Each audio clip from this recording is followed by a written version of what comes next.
2015-dən, 2018-dən ərizələr müraciət olunubdur, xahiş olunubdur. Ancaq bu problem öz həllini tapmır.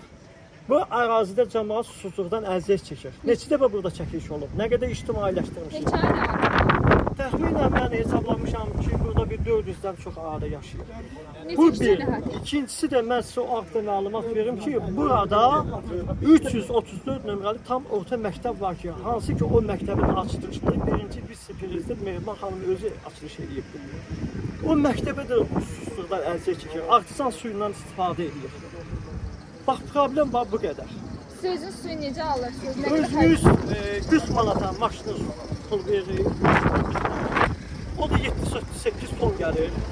Demək olar ki, ayda 2 dəfə istifadə olunur, 80 manat. Mənim evimdə 2 dənə əlin xəstə var. 2 dənə ikinci görüb əlin xəstə var.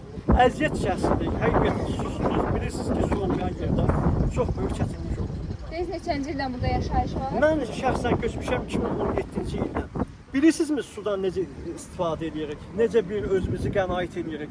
Biz dam örtüyündən o turbalar vasitəsilə çəkmişik, boçkaları qoymuşuq yoxa ki, oradan yağan yağış gəlsin, axsın tökülsün boçkanın içinə.